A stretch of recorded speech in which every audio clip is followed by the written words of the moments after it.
আমাদের মৎস্য কর্মকর্তা আপনাদেরকে প্রোগ্রাম সম্পর্কে অবগত করেছেন এবং আমাদের উপজেলা বিএনপির সভাপতি মহোদয় আপনাদেরকে সতর্ক করেছেন এবং আমাদেরকে আশ্বস্ত করেছেন। গুরুত্বপূর্ণ বক্তব্য কিন্তু সেটা।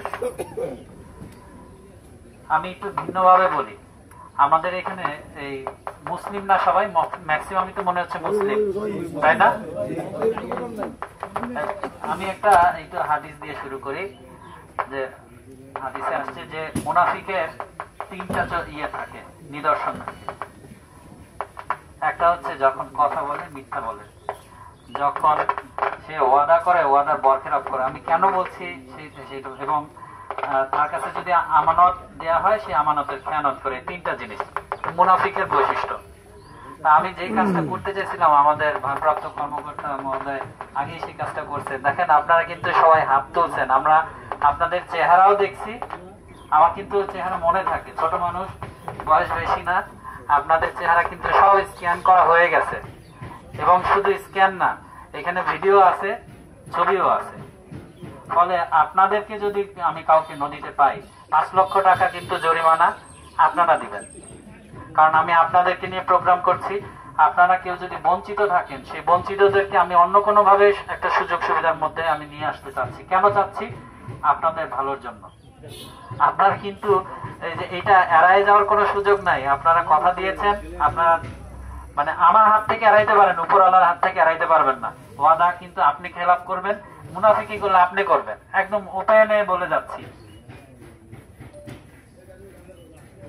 মুনাফিকি করলে আপনি করবেন। আমার সরকারি দায়িত্ব আমি পালন করব, কিন্তু আপনারা যে ওয়াদা করেছেন সেই ওয়াদা যদি বরখেলাপ করেন, সেটা কিসের লক্ষণ? একজন বলেন, আপনারা ওয়াদা করছেন না করেন নাই? ইনশাআল্লাহ আপনারা একজন নীতিবান মানুষ হিসেবে আপনারা এই কাজটা করবেন। সচেতন নাগরিক হিসেবেও, একজন খাঁটি মুসলমান হিসেবেও আমাদের এটাই দায়িত্ব। আচ্ছা, এখন সবাই একটা কথা বলছেন, আপনারা খেয়াল করছেন কিনা জানি না। এই যে নদীতে মাছ, এগুলি কে ধরে? আপনারা ধরেন, আপনারা ধরেন, তাই না?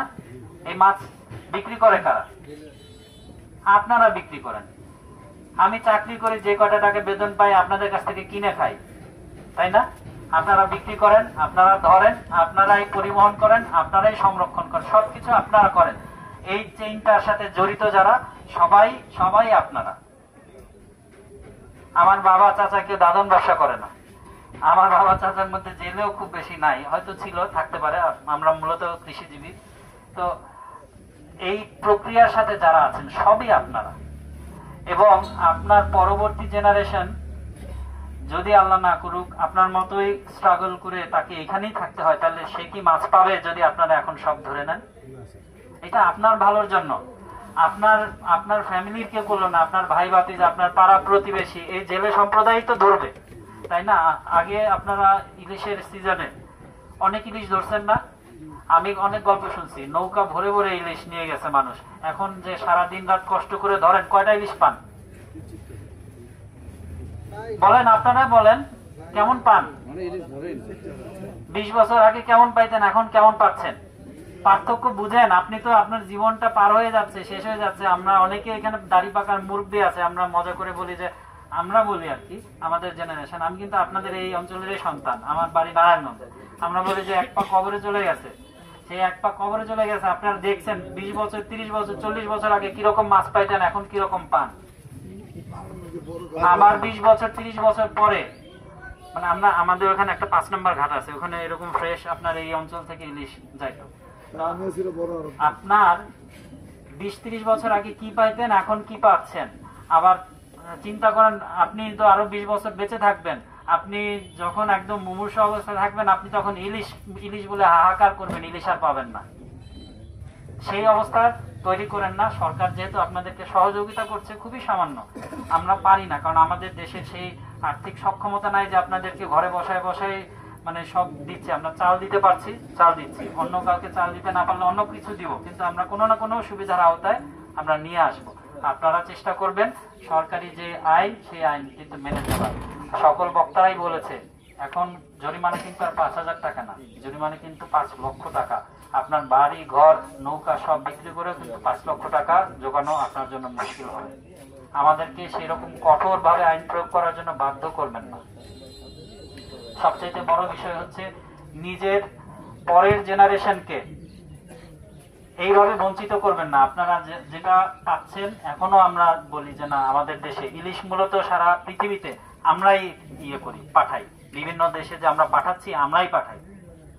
ফলে এই মৎস্যের প্রজাতিটা যেন বিলুপ্ত না হয়। আমি এর আগে একজন জেলের সাথে যখন কথা বলেছি, আপনার বলেছি যে দেশি মাছ একেবারে উধাও হয়ে গেছে, খৈলসা মাছ পান এখন নাই চোখের সামনে থেকে।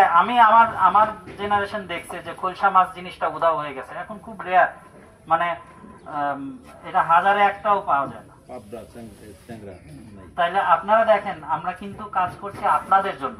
ইলিশ মাছকে বিলুপ্ত প্রায় আবার এইরকম করে ফেলেন, এরকম অবস্থা যেন তৈরি না হয়। তো আমি মানে খুব আন্তরিকভাবে আপনাদেরকে অনুরোধ করছি যে আপনাদেরকে নিয়ে যে প্রোগ্রামটা করছি সেটা হচ্ছে মেসেজ দেওয়া, ভাই ভুলেও আপনারা নদীতে এই সময় যাবেন না। আচ্ছা, একজন বলেন তো এই সময় কি মাছ ধরা নিষেধ? ভুল।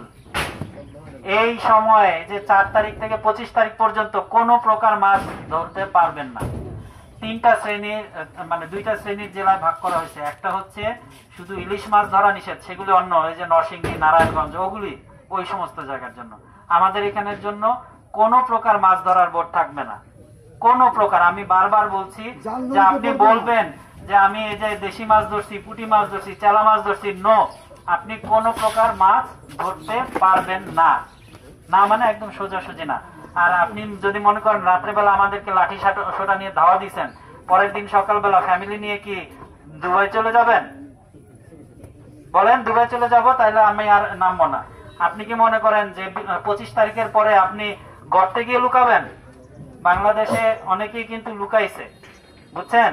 আপনার কিন্তু সেই ব্যাকআপ নাই, আপনি জেলে, আপনি কষ্ট করে খাবেন। প্রশাসনকে কোনো সময় চ্যালেঞ্জ করবেন না, প্রশাসনকে সহযোগিতা করবেন। আমরা কোনো না কোনো ভাবে সুযোগ সুবিধার আওতায় আপনাদেরকে নিয়ে আসব। আপনার মনে হতে পারে আমি আপনাদেরকে হুমকি দিচ্ছি, হুমকি না, আমি আপনাদেরকে সচেতন করার চেষ্টা করতেছি। আপনার যত কষ্টই হোক, আমরা বলি না মাটি কামড়ায় পড়ে থাকেন, কিছুদিন মাটি কামড়ায় পড়ে থাকেন, দেখবেন আমরা যদি 5টা বছর কষ্ট করে মনিটরিং করি, আপনার সন্তানরা মাছ খাইতে পারবে, নাহলে আপনার সন্তানরা ইলিশ মাছ চিনবে না। এই অবস্থা তৈরি করেন না। আপনারা সবাই আমাদের সচেতন নাগরিক। আপনাদের এই যে দেখেন, গত বছর এত ত্রাণের আওতায় কিন্তু আসে নাই, এই বছর আমরা মানে আস্তে আস্তে বাড়াচ্ছি। একটা সময় দেখা যাবে যে ফ্যামিলি মেম্বার যদি 4 জন থাকে, 4 জনকেই দিব, কোনো সমস্যা নাই। সরকারের যদি সক্ষমতা থাকে 10 জন দেওয়া, 10 জনকেই দিব। আমরা এই ত্রাণ তো আমরা খাবো না, বা এই চাল আমরা খাবো না, গরিবের চাল গরিবকেই দিব। কিন্তু এখন আমাদের যে সক্ষমতা সেই অনুযায়ী আমরা দিচ্ছি। তো আপনারা সবাই সচেতন থাকবেন। আপনারা কষ্ট করছেন অনেক, আমরাও কষ্ট করে আসছি। আপনারা জানেন যে নড়িয়া থেকে আসা এত সহজ না। আমরা এই যে এতগুলি মানুষ আসছি, আপনাদের সাথে আলাপ আলোচনা করার জন্যই আসছি।